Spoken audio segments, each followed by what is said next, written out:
Sir, in case number 18-14129, to count one of the information, attempted aggravated battery on a law enforcement officer with a deadly weapon, how do you wish to plead? I plead guilty. Count 2, battery on a law enforcement officer, how do you wish to plead? Guilty. Count 3, depriving an officer means of protection, how do you wish to plead? Guilty. And count 4, attempted use of self-defense weapon against a law enforcement officer, how do you wish to plead, sir? Guilty.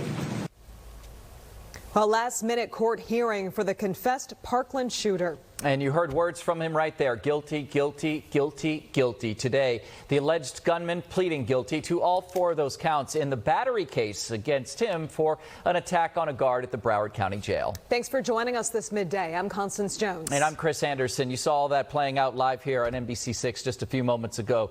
And we do want to continue to bring you the latest developments from inside the courtroom. That's right. NBC6 reporter Marissa Bagg begins our team coverage this afternoon live inside the courtroom. Marissa. Constance and Chris, you just heard it on our air. Nicholas CRUZ pleading guilty to 4 different counts. That's something that people have been waiting for, hearing him make a guilty plea, but not necessarily in the case today. Today's case was the battery case against a law enforcement officer that happened back in November of 2018 when he was already in custody.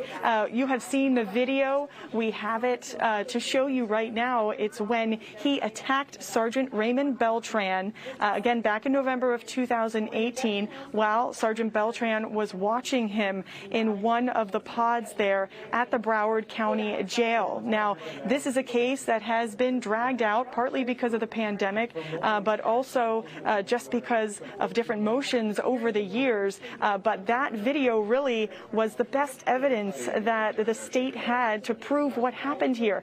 There has already been jury selection in this case. The trial was set to begin on Monday, and today it was decided that he would enter this guilty plea.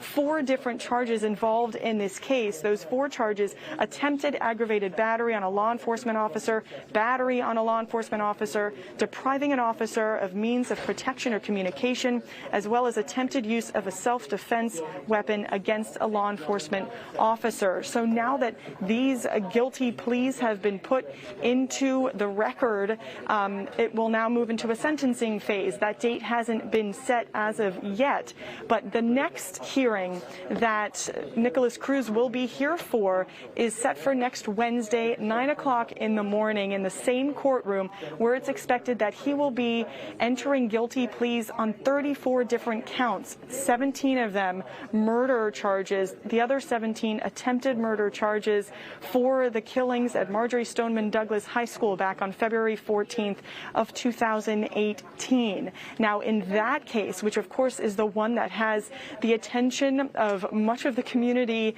and the nation, he will be pleading guilty in all 34 charges. 17 of those, the attempted murder, those were automatically, he will receive life sentences in that case.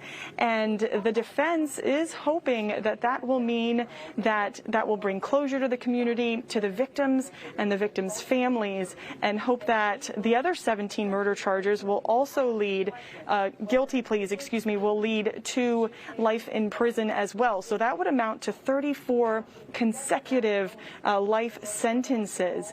But it sounds like the state isn't going to agree to that. And in those 17 murder charges, they will want to take that into a death penalty phase. Now, remember, this is an open plea. There has been no negotiation, we've been told, with the state in these anticipated guilty pleas that are expected to come on Wednesday. So up until this point, we have heard over and over that the defense would plead guilty to the 34 charges if, in fact, that meant that the death penalty was taken off the table. But the state has held out over the last 3.5 years and said that would not be the case. And at this point, the defense is saying, well, we'll move forward with that guilty plea and hope that that sends the message that we want to bring healing to the community. And of course, we will see what happens on Wednesday and if in fact this will go into that death penalty phase. For now, live here at the Broward County Courthouse, I'm Marissa Bagg, NBC6 News. All right.